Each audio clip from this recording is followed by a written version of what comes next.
Community connections, CKMS. Local sounds, thoughts, passions, and success. Celebrating local, your neighbor's got a story to tell. Community connections, CKMS. Happy Friday, Waterloo Region. It is the 14th of April, 2023. A wonderful warm day outside. Also going to be a wonderful warm day in the studio because we have Caleb, Khuu and Rosie Samra in the studio to do a live in-studio performance. Hit it, Caleb.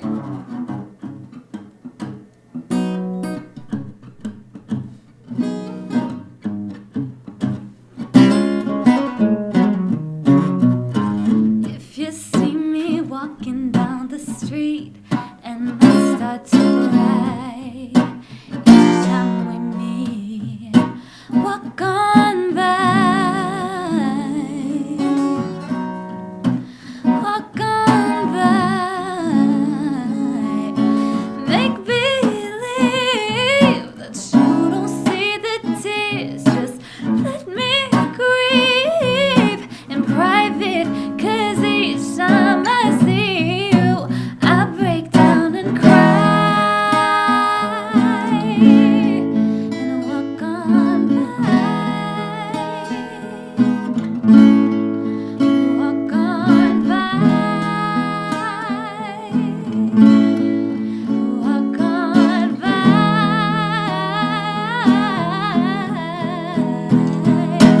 I just can't get over losing you, and so if I seem broken and blue, walk on by,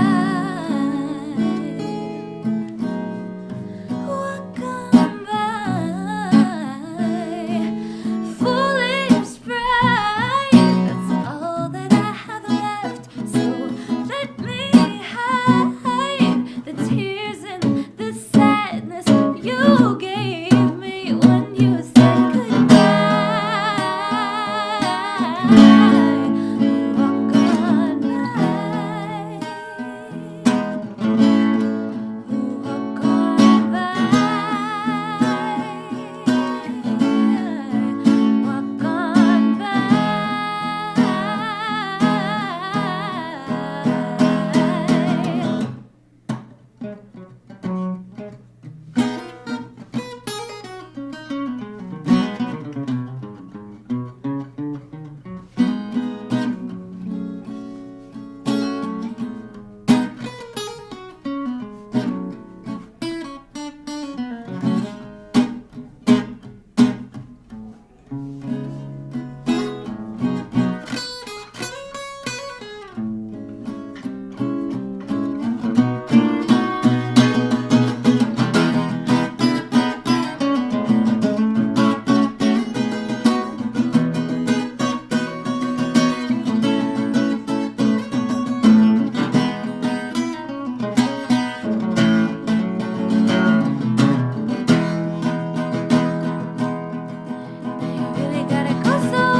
baby, leave you never see the tears I cry. Now you really gotta go, so I'll come by. Baby, leave you never see the tears I cry. Now you really gotta go, so I'll come by.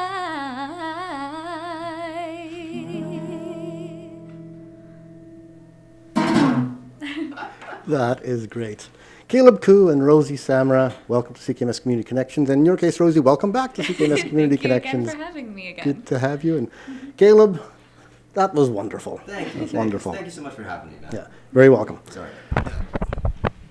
So I'm going to call the two of you the dynamic range duo because that song certainly did everything from the quiet bits to the loud bits to the rhythmic bits to the soft, noodly bits. It's very nice. Try to throw a little bit of it all in there, you know? Yeah, get it all in there. It's a small guitar. It is, yeah. Lots of sound out of a small guitar. How'd you come by it? Well, I think I was, man, I have a lot of guitars, so the stories get kind of muddled sometimes, but I believe with this one, I was playing some gig up in Northern Ontario, somewhere with some band, and I went into just the local Lime McQuaid after sound check, as you do, and I saw this thing for like $250.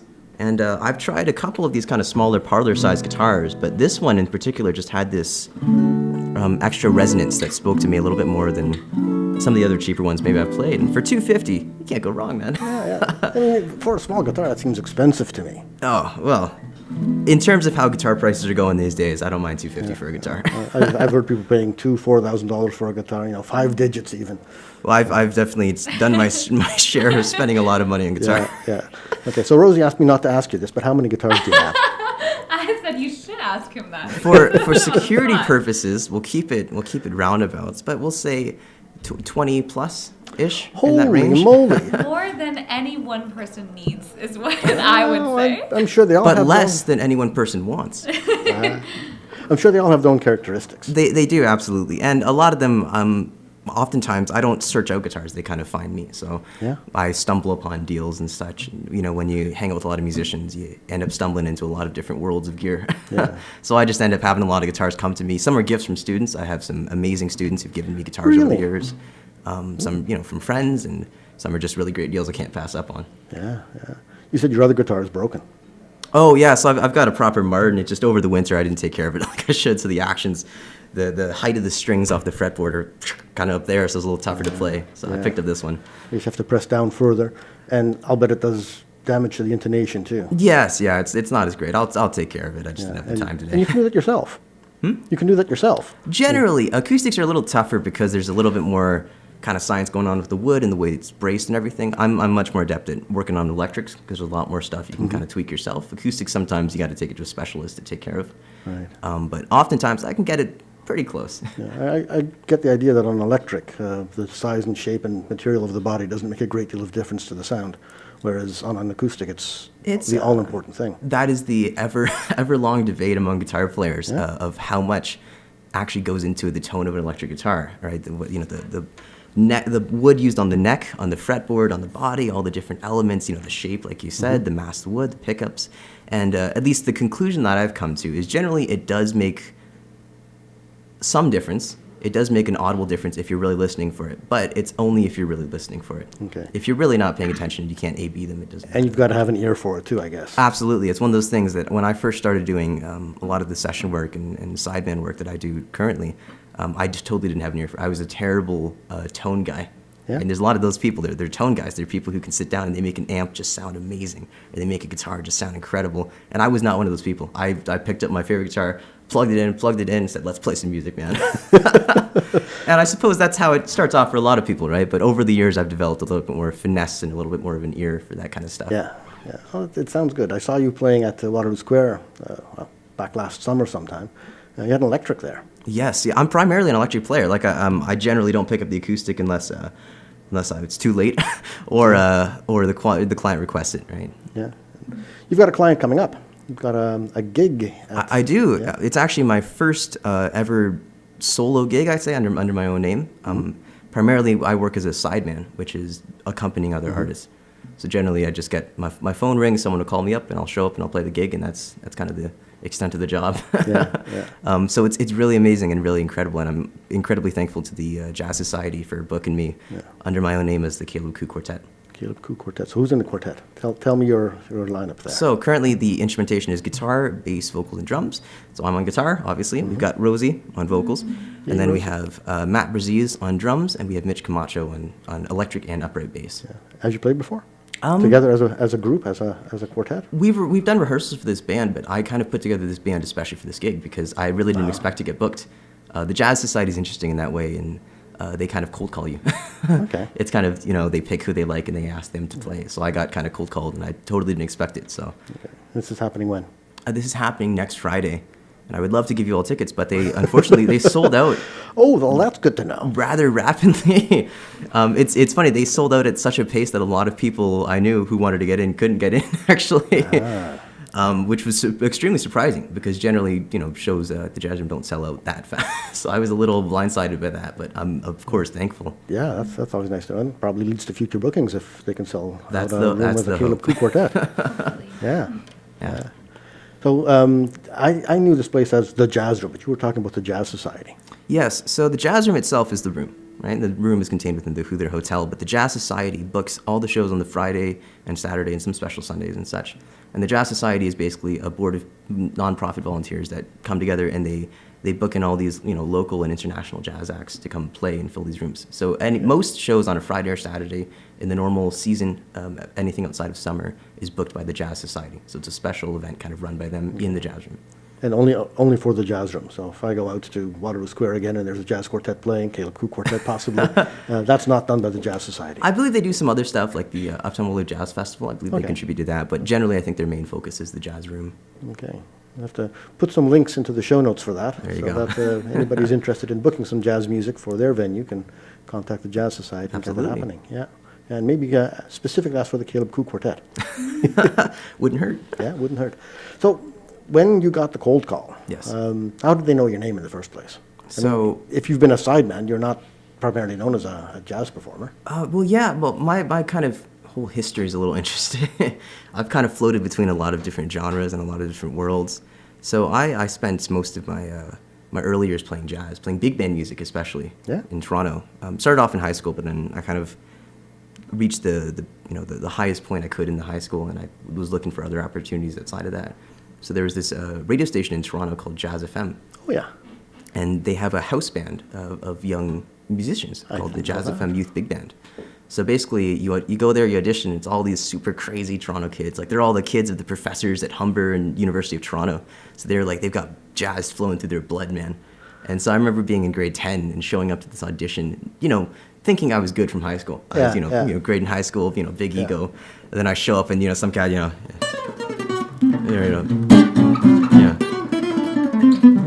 like crazy bebop lines and stuff. And I'm sitting here going, and I'm like, oh my gosh, what's going on here, man? And I just got it by the grace of, I got really lucky because guitar players generally don't like playing big band music. So Oh. I just so happened I was the one of two guitar players who auditioned. So I just happened to get into the band. Because acoustic guitar isn't normally a jazz instrument. Well, generally you are playing electric guitar in the band. However, it's a contemporary big band, but we play a lot of classic swing songs. Okay. So if you think back, the easiest reference point I always tell people is like you think to like a movie where they show like the 20s or something, or like Sing Sing Sing, that kind of Yeah, stuff. yeah. So when you're playing jazz big band rhythm, a lot of times it's on electric guitar. You kind of turn down the volume so you get a little kind of percussive thing going, and it's this style of music. It's called Freddie Green comping.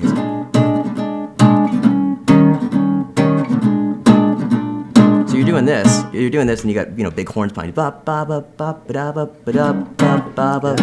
But and the thing is, the horns get a great time because they're sitting up there blowing souls. They're having a great time. Us guitar players, we're sitting here going.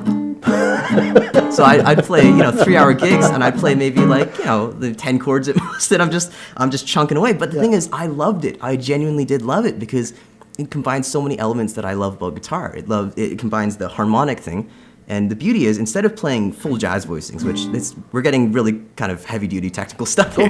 Go for it. But generally, there's a bunch of different settings you play jazz in, right? And so when you're playing in a jazz combo, when people think of, for example, Miles Davis, or just like a jazz band in a club or something, that kind of image, you think of 4 people, 5 people, maybe a saxophone player. Yeah. That kind of stuff. You want to be playing fuller voicings, like so you can kind of fill up the space. But when you play this kind of big band music, there's 18 people in the band. You got a vocalist, you got 5 saxophones, 4 trumpets, you got a massive amount of people. And one guitar. One guitar player and a piano player too. So the whole idea is you don't want to step on people's toes. So instead of playing, this, I would play it like this. I'd go.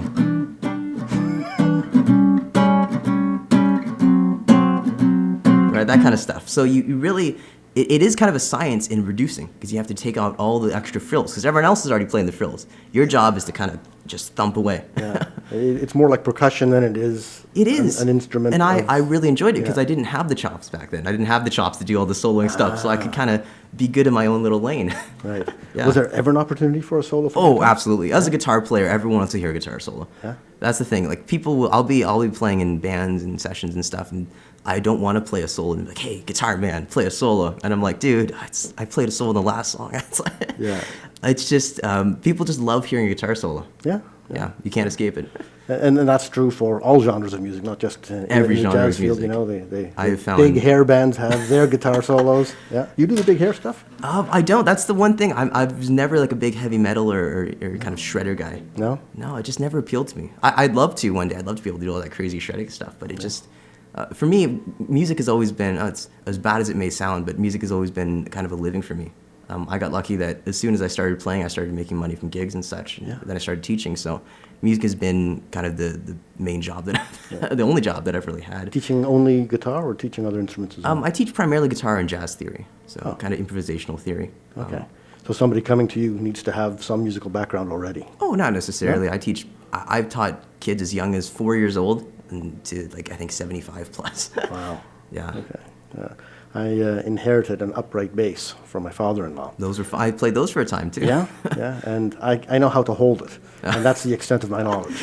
Those are a beast of an instrument. That's funny. Actually, I was primarily a bass player in my high school because I was the only guy who could figure it out well enough to kind of play in a lot of bands. But I just did it wrong, so I tweaked my wrist a little bit. So I try not to play it too much these days because I feel like I'm going to aggravate my wrist or something doing it. But I love that instrument, and I do hope one day to get back to it. Yeah, need some wrist strengthening exercises. Oh yeah. Yeah. Got something else for us? Yeah. I want to see if you guys recognize this one. We're gonna do this one at the jazz room. It's gonna be a little funky. You'll probably get it right here, but it's a fun one.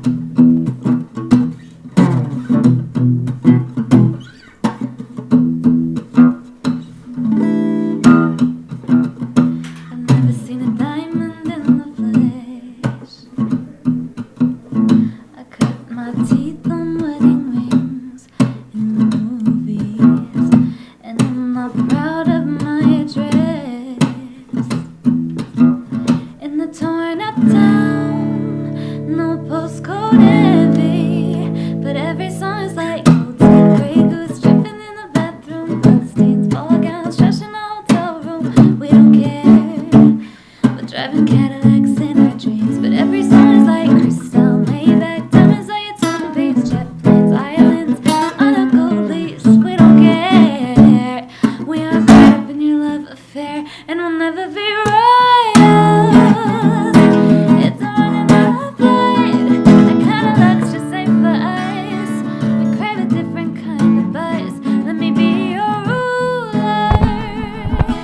You can call me Queen Bee, and baby I'll rule. Let me live that fantasy. My friends and I, we've cracked the code. We count our dollars on the train to the party, and everyone who knows us knows that we're fine with this.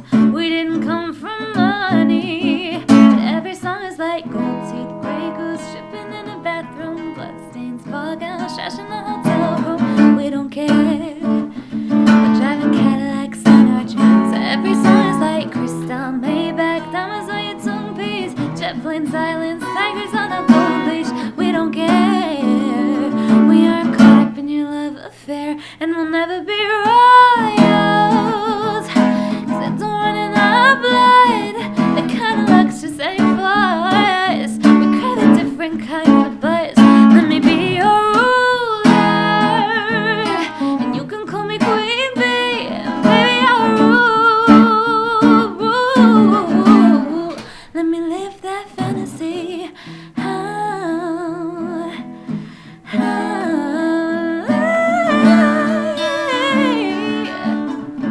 And I'm in love with being queen.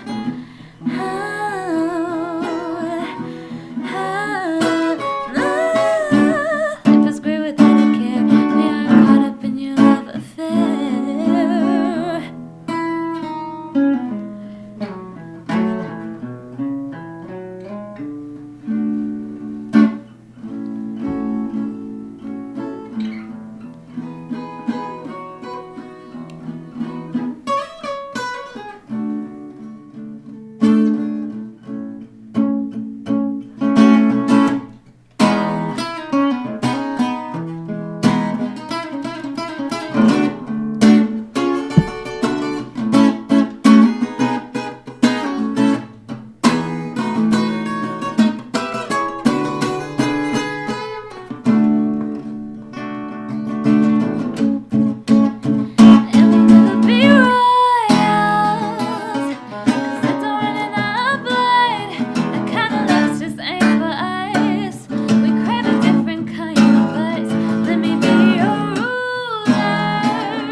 let me live that fantasy. Wonderful. So I was peeking you there a little bit. Yes. Thought you broke a string there or something. I got a pretty heavy right hand. Yep. How did you choose the music for your gig? How did you choose your music for today? In general, it's really funny because I've been a part of probably hundreds of setlist creations, other artists kind of getting my input, but I've never actually put that many together of my own volition, so to say. And I think for me, it was guitar has played such an important role in my life, so I decided to pick songs that have spoken to me as both a musician, as a person, and as a guitar player. And kind of thought of it from those three different aspects. Yeah. And, of course, you could say being a guitar player is the same as being a musician, and hopefully they are. Yeah. But I would say that the guitar itself, and any instrument in general, has a unique enough culture. You can classify it as its own little thing. Right? There's a unique experience shared among guitar players that isn't shared among all musicians. Right? Is that just jazz guitar players or guitar players from all genres? Well, I think probably from the jazz realm, at least for me personally. But guitar is such a vast and beautiful thing. That's what I tell my students. You can do anything you want on a guitar. Yeah. I think other than piano, it's probably the most versatile instrument in the world, right? Yeah. Wouldn't consider something like the violin as the master of all instruments? Well, think about every single genre you could play. You can fit a violin there, but it's not necessarily going to be the most natural instrument. Right? Yeah. Guitar is natural in a lot of different settings. That's what it is. And you see Stefan Grappelli, for example, doing the jazz stuff. That's an unusual thing because you don't often see violins in the genre. Well, it is, absolutely, yeah. And that whole gypsy jazz thing in the 30s and 40s was absolutely fascinating. Sounds like you'd fit right in there. Well, I remember that was the dream. I remember being in grade 9 in high school, and I always dreamed of going to Paris and studying gypsy jazz. Yeah. Until I grew up and realized that doesn't exist anymore. That's not a thing. Then you've got to bring it back. Oh yeah. Yeah. Yeah. Is that an influence for you? Oh, absolutely. I have. Yeah, I think Django was one of the first people who really blew my mind. And I think to my understanding, there's only one video of him actually playing.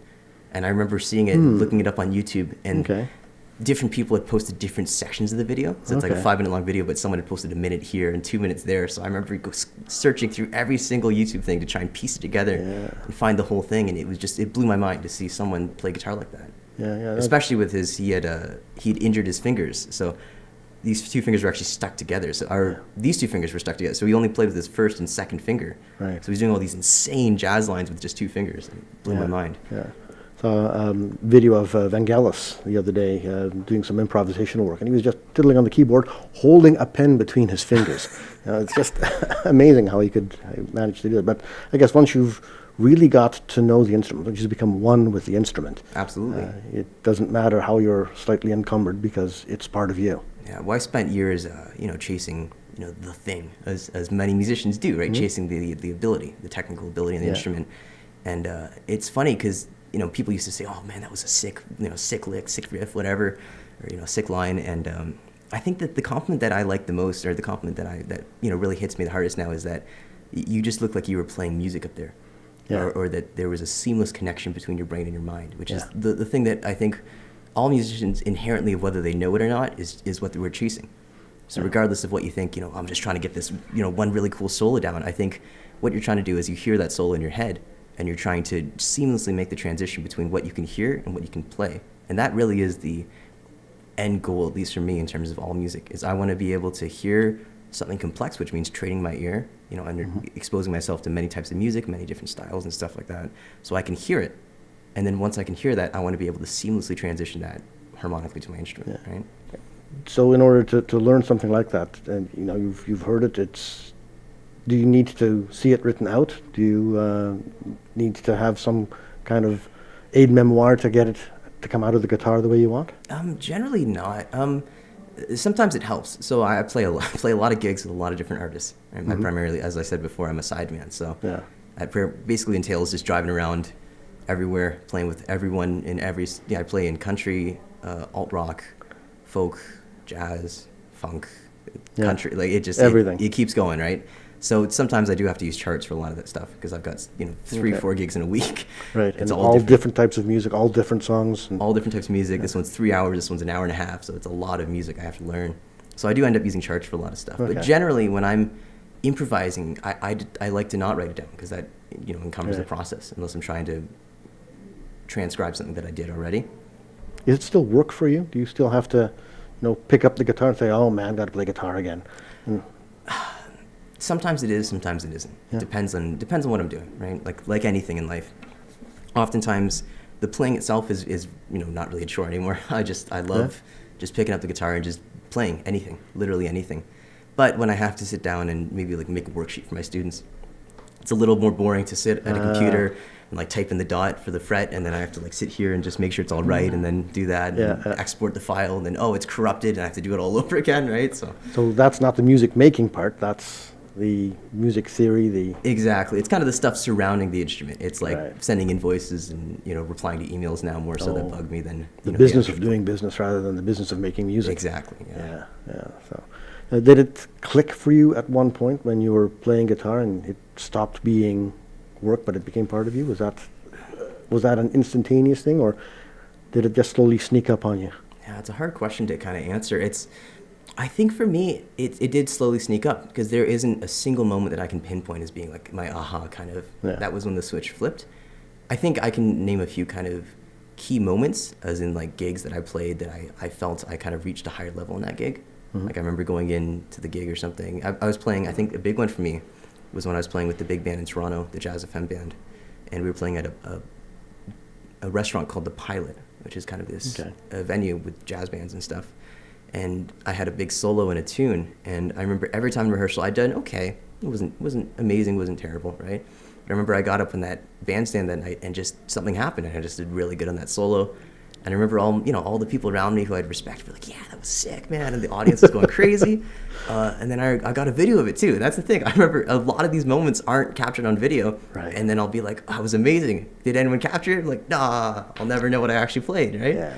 But that one was captured, and I remember that was the first, I think, really great solo that I felt I played. And listening back to it, it's not even that complex or anything. It just had all the right musicality elements, right? It's not about playing crazy fast licks. It's not about all that. It's about making music that people connect with, right? Right. Speaking of making music, do you write your own? I'm a terrible writer, man. I'll be 100% honest, and I've found being authentic is one thing that keeps on getting me hired, right? I'm just awful at writing. I'll have little ideas here and there that I'll record, but then I never get around to finishing them. And then it'll usually be I get ideas while I'm trying to practice someone else's music for a gig or for a session or something. And then I'll record it, and then I'll get sidetracked, and I'll go back to the actual work I have to do, learning their music. And I just never get around to writing my own stuff. One of the difficulties I had in preparing the show today was that there's no pre-recorded Caleb Khuu music It's true. out there. Yeah. I'm very much I'm a free agent. I'm a musical mercenary. Just roll around. Planning anything? Are you planning on releasing any just you music or just Caleb Khuu Quartet music? I've been on the fence about it for many, many years. And I think my plan, at least, is I want to give... I'm only 20 right now, so I've been doing this for a while, but that a while kind of slipped into my teens. And so I've been thinking about it, but I want to give myself, a number of years, because as, being 20, I don't have that much experience in life. I've played probably a couple hundred gigs, but I've, still haven't seen that much of the world. I've been around, but that doesn't mean that I know everything. Right. And I don't think we ever will, but I think that I need to mature and grow a little bit more before I try and put something out there. Yeah. It isn't just technical skill, because you've got technical skill just oozing there. That's not where the problem lies. No, I think it's maturity. I think I figure myself a relatively mature person, but if I figure that, I probably am not. Okay, a little bit of self-doubt there. Yeah, well, I prefer if I'm going to do something like that, I want to give myself a little bit more time to experience the world and mature. Right. And then once you've achieved that level of enlightenment, then we can expect some recorded Caleb Khuu music. I'll see you in 5 years. All right. I'm going to hold you to that. There you go. Yeah. Hope to record some of the stuff that you're playing today, and we'll play it on the radio station. That would be great. So yeah. if anybody wants to hear Caleb Khuu, they've got to stay tuned to CKMS FM. Want to play something else for me? Yeah, sure. We're going to slow it down a little bit here. Okay.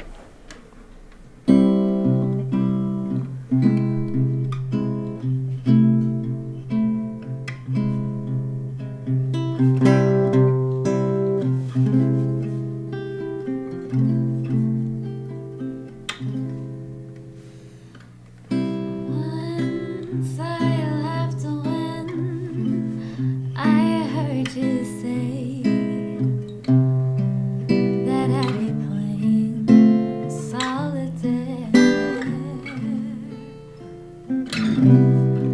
uneasy in my easy chair.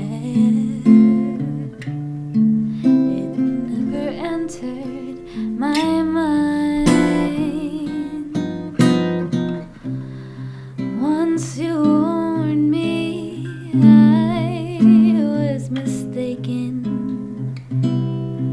that I'd awaken with the sun and order orange juice for one. It never entered my mind. You had what I lack myself.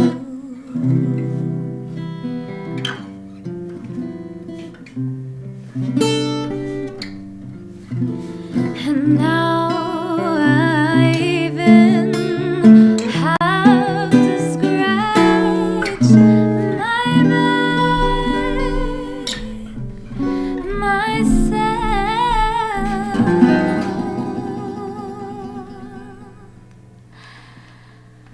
Once you warned me that if you scorned me, I'd sing a maiden's prayer again,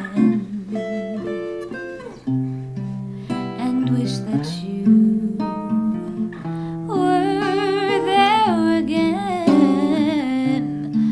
to get into my hair again. It never entered my mind. It never entered my mind.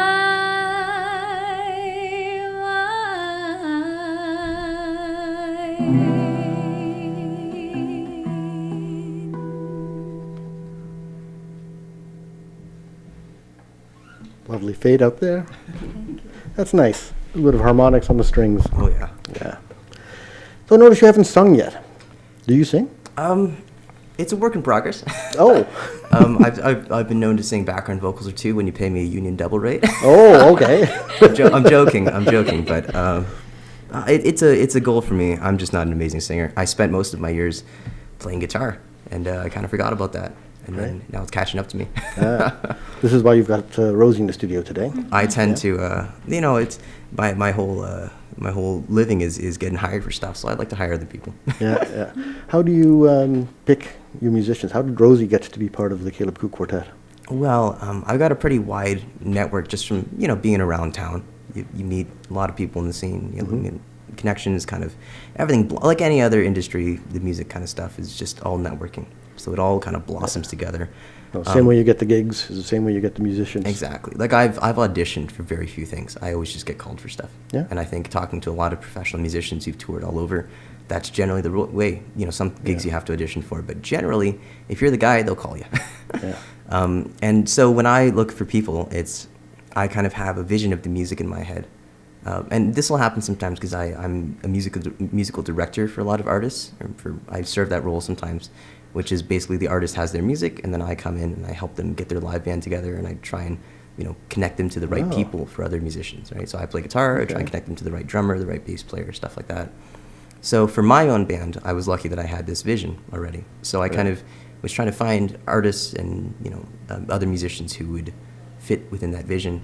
And so since it's a jazz quartet, there's kind of, it limits your range a little bit. I know a lot of funk guys and a lot of pop guys, a lot of rock guys and stuff, but jazz is a little bit more nuanced, so to say, especially since it's my first time leading my own band. I'd like it to be a very high caliber band, right? Yeah, of course.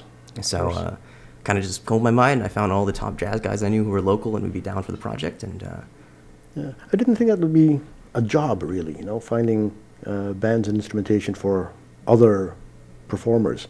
I figure that the performers would mostly do that themselves, as you have for yourself. You would think about it. I guess it's not really an independent job, more so as like an additional responsibility. Right? It's like an additional role that I take on within the kind of ensemble. Because generally, everyone knows different people. That's the thing. Right. But not quite like a manager. No, absolutely not.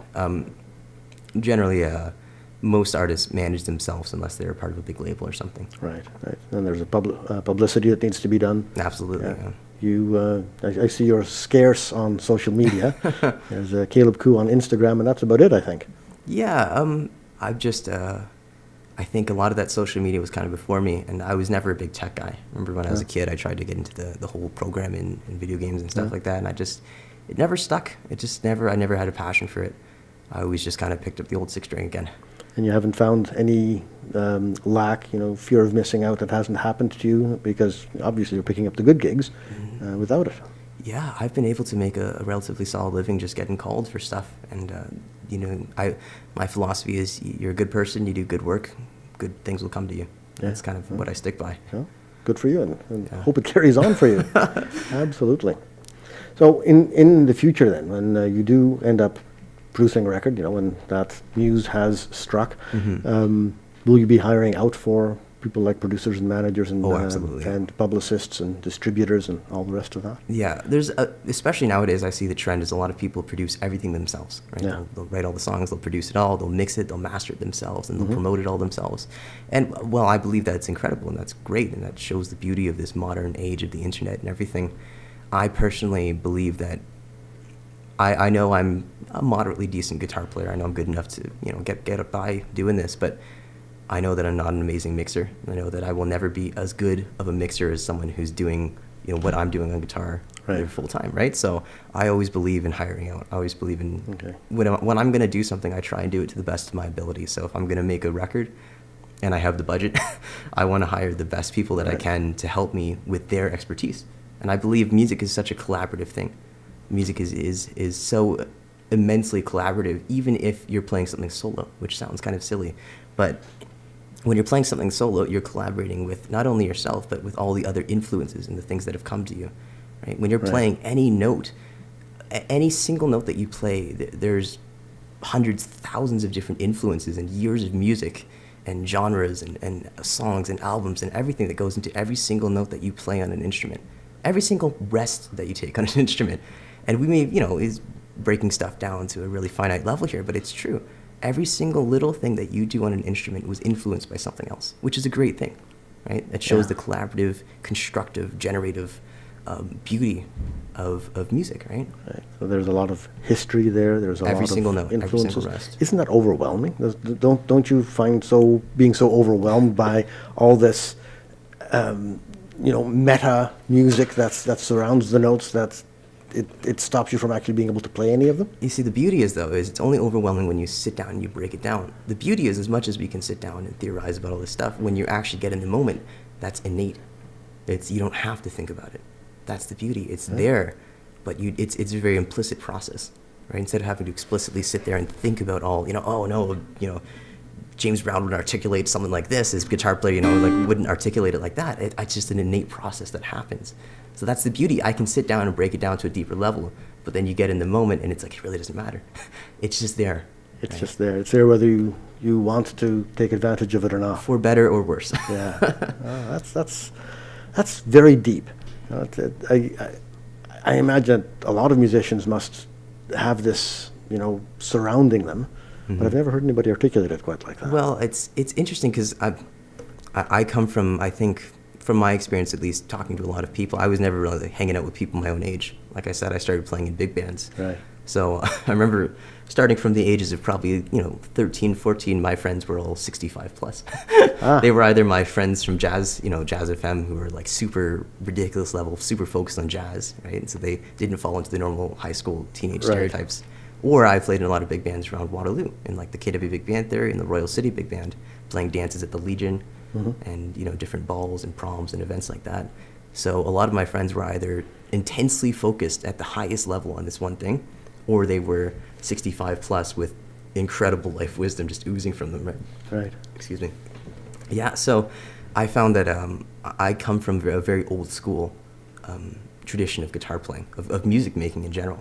A lot of modern musicians are kind of, they started playing because they were inspired by some artists, and they play in their bedroom, they write their songs. I come from a long tradition of kind of working musicians who came up and do it for a living kind of thing. Does that exist just in jazz, or is that pervasive in the industry? It was all over. And if you look in like country and rock and blues, it's the whole sideman thing has been around forever. Yeah. Because your favorite artists, they'll make all the records, and then they go on the road and they got to hire someone. And Right. So it's a long tradition, and I feel like I kind of fell into it much sooner than a lot of people my age. Yeah. You plan on going out and doing some touring, or is that something that you'd have to do as the headline artist? Is that something that doesn't happen to sidemen? Oh, no, absolutely. So a lot of times it'll be an artist hires a band for a tour. A lot of times the artist himself is kind of just a sole entity, and then they say, oh, no, I've got this big tour coming up, open for the Arkells or something like that, right? Right. And then they say, well, I need a band, and they hire a band, and I would be kind of in that group. But I am a student full-time right now, in addition, so I kind of do music full-time, I would say, because I'm teaching almost every single day of the week, and then I'm playing, 2 to 3 gigs a week usually. And then I'm also a student full-time. Right.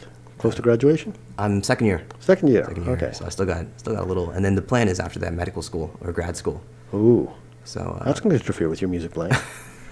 well, that's kind of why I'm getting it done early. I'm having the best time of my life. I'm making all the money. I'm having all the fun I can now. And then, Yeah. Yeah, so, and you've got something to fall back on if that medical stuff doesn't pan out. Well, there you go.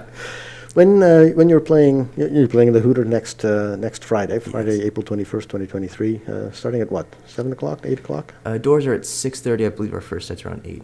Okay, and then playing one set in the night, or 2 sets. 2 sets, okay. Yeah. So, and both have been sold out? Yeah. Well, actually, it's the same. Oh, okay. 2 sets in the same thing. Okay, yeah. 2 sets in the same sitting. Yeah. All right. And yeah, sold out. That's just so nice to hear. It's actually. incredible. I love selling. I've played as a sideman in a bunch of different, maybe 3 or 4 different shows at the Jazz Room in the past, and they've all been sold out too. Yeah. And it's always just such a great. I love that room. I remember being in middle school, and this goes off. I moved around a lot when I was a kid. Like I went to probably 4 or 5 different primary schools, kind of around. All in the area here? No, not really. I was kind of all over Ontario, and I Oh. lived in Mexico, and I lived in Thailand for a little while. Okay. You've created a lot of life in those 20 years. Yeah, that's a trend I've been noticing. So I settled here for kind of middle school and high school, though. The very end last year, grade 8, and then high school, I stayed here. And I remember being in middle school, seeing a video of my future high school jazz band performing at the Jazz Room. And I remember seeing only this on YouTube. It was just on an ensemble thing. And I remember seeing, that's the coolest thing ever. And I'd only been playing guitar for a little bit back in those days. Yeah. And I was like, I want to do that. And so that's why I started studying jazz, and I started trying to get into it. So the Jazz Room really was very fundamental in my path as a musician, I would say. Okay. Is this the pinnacle then of your Jazz Room experience, headlining a jazz quartet? I would say so. Yeah. Yeah, maybe next year I'll bring an octet. Octet perhaps? I'll just keep multiplying. Next year I'll bring their 12 after that. Caleb Khuu Big Band. I'll get a whole string orchestra behind me. Yeah. But there's Caleb Khuu the soloist too. Yes. Right? So I've done a couple gigs kind of under my own name, but not as a proper kind of, I'd say like a listening set. And generally as a working musician, I play a lot of different environments with a lot of different artists playing a lot of different music. And sometimes I like to break it down into like a listening set and then like kind of a background set. So you have sometimes where a restaurant will hire you just to be a nice ambiance. So I'll just play nice solo stuff in the background. Okay. That's kind of Caleb Khuu, the soloist, where I'll play covers of songs and such. And then a listening venue is when people go into a proper venue to listen to bands and such. Yeah.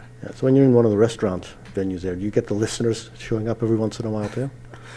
Occasionally. I have a couple people who are kind of, they do tend to show up whenever they see my name, which is always, that's it nice. feels great. Oh, groupies, excellent. I don't know if I go that far. But Fans, Fans. dedicated fans. yeah, and it's always amazing because, as much as I kind of accidentally act like a grizzled veteran sometimes, but I've only been doing this maybe like 4 years, right? But I've done a lot of it in the 3-4 years, and so it does still feel amazing, all these things, to have people care about your music. And more so, it's not even the fact that it's not even my music, it's just the way that I interpret the music.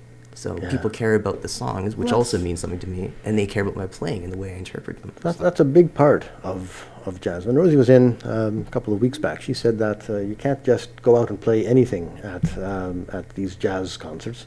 Especially, she was worried about the standards. Oh. They're very particular. If you play Frank Sinatra over there, you better be Frank Sinatra. Because if you're not Frank Sinatra and you're playing Frank Sinatra, they're gonna have your head. Like they are so. Not necessarily. I mean, I think basically what it comes down to is when you're a young jazz musician, all of us kind of follow a very similar path. We all go to all the jam sessions and all the clubs and everything, and there's a bunch of beginner standards. Think about it like someone learning guitar. They learn like maybe Brown Eyed Girl or Smoke on the Water and Wonderwall.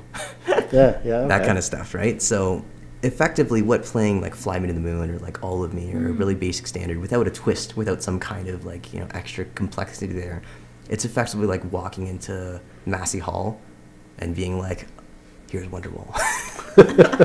So you want to take the language, and you can play standards, absolutely, like Fly Me to the Moon. It's a great tune. It's just one of those things where if you're going to play it, you better make it cool, because we've all played it before. We've all heard it. And it's got to be played the Caleb Khuu way, not the Frank Sinatra way, because people Exactly. have heard the Frank Sinatra way and would be disappointed if it wasn't played just right. Yeah, and it's, you know, man, jazz standards have been around for so many years now. They've been recorded by so many artists. Do you think of the amount of people who've made their entire living playing solely jazz standards? Of course, they compose things, but a lot of the composition of, you know, what jazz people want to hear is you go to a club, you hear a lot of standards.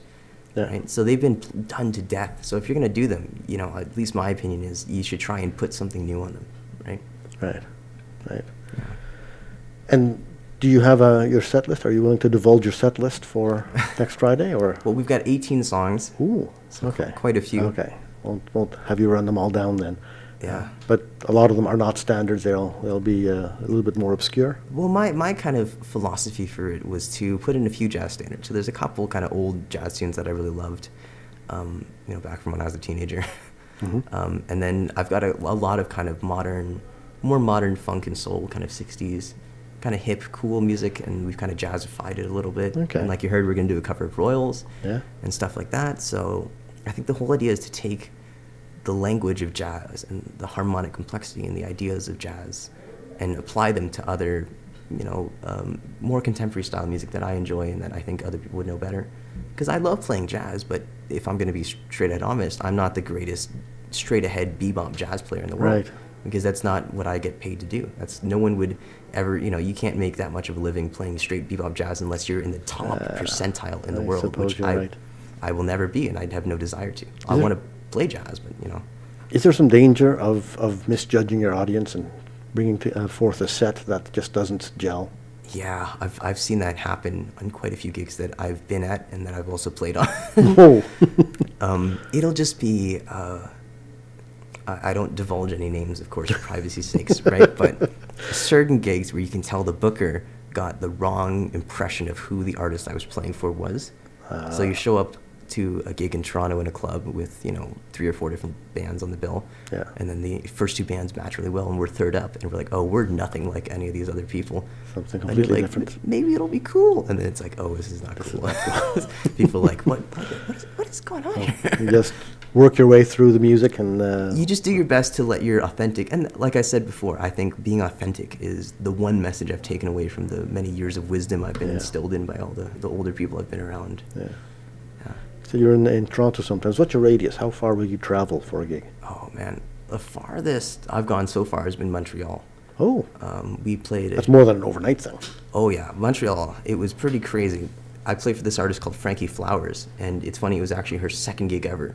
She just got really lucky. She had a great Instagram. She had great Spotify statistics. So she got booked to open for her favorite artist of all time, this guy called Kenny Hoopla, who, he worked with Travis Barker and stuff. So he's a pretty big artist.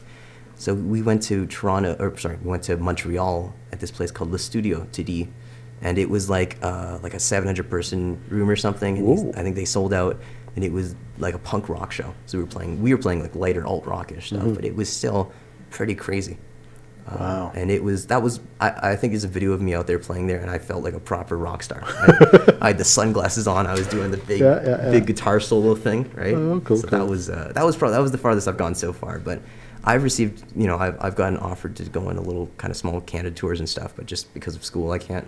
Yeah, that's going to limit your reach to a large geographic area. Yeah, try and be responsible. Yeah, yeah. Well, hopefully once you've graduated, and we'll be able to be a traveling medicine man and musician at the same time. That's the dream. Yeah. Oh, holy mackerel! I'm just looking at the time now. We've got 9 minutes left according to the clock. Can you squeeze in another one? I think we can. All right. We can. I'll push this out of the way.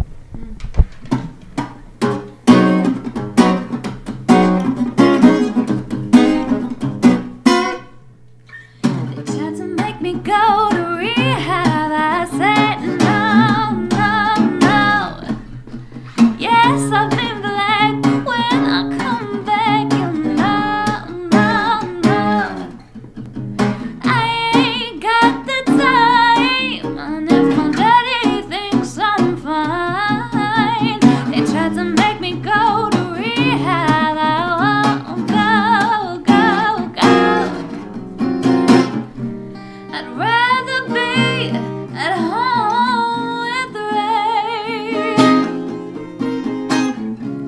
I ain't got 70 days.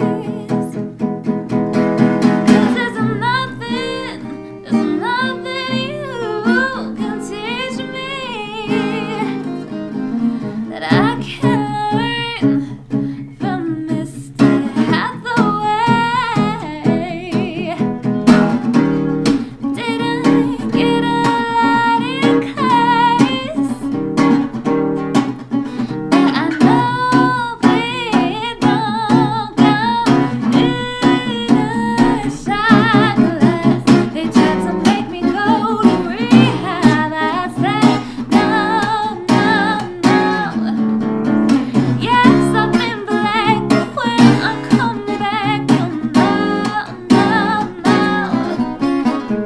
I ain't got the time, and if my daddy thinks I'm fine, they tried to make me go to rehab. I won't go, go, go.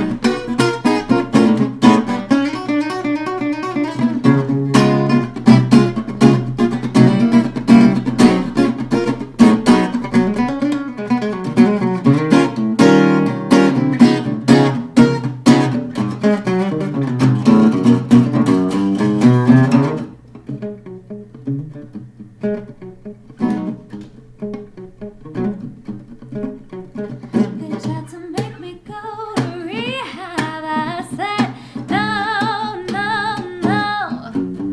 Well, yes, I've been black, but when I come back, you know, no, no.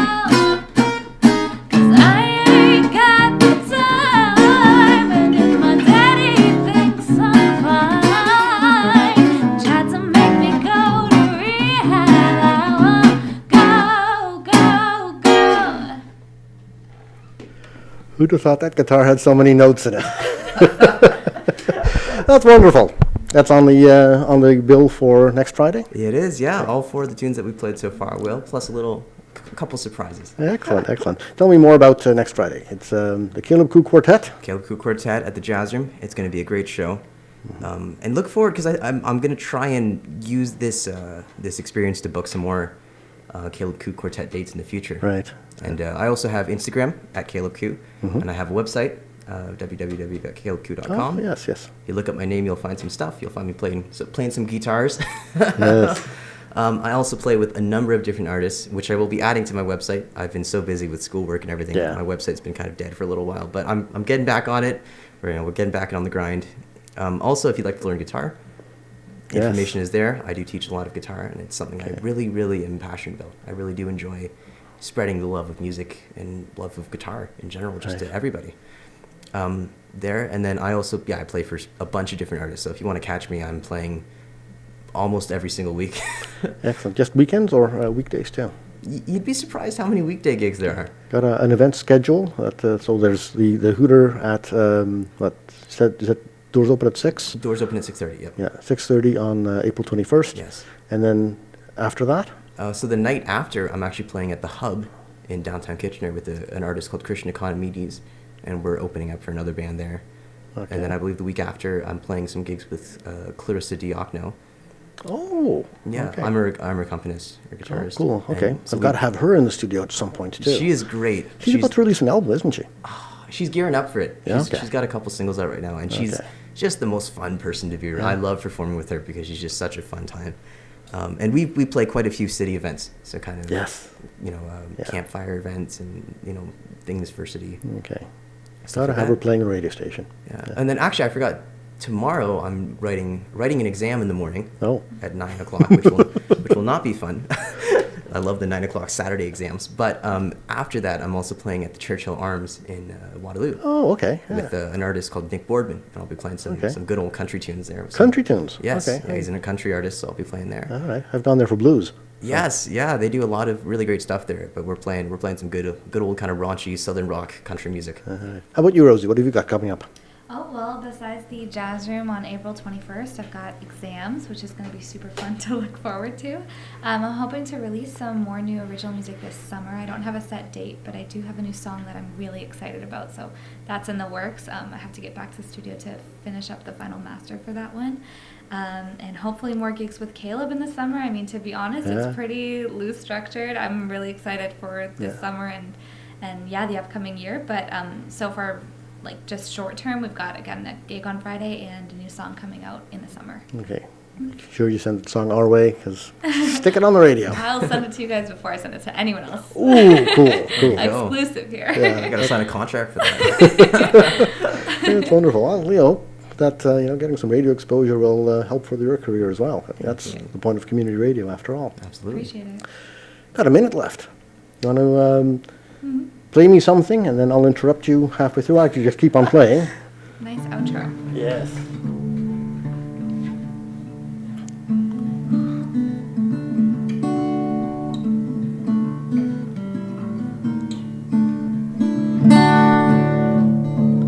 We listen to CKMS Community Connections on CKMS FM Radio Waterloo. In the studio today, we've had Caleb Khuu on guitar, Rosie Samra, accompanying on vocals. Thank you both so much for coming in, spending an hour and playing lots of really cool music. I enjoyed it a lot. CKMS Community Connections is produced by Radio Waterloo. It's sponsored by Radio Waterloo. The executive producer is Jennifer Strong. Associate producer is Jeff Stager. My name is Bob Jonkman. CKMS Community Connections airs every Monday at 11 o'clock and alternate Fridays at 3 p.m. I'll be back next week. See you then.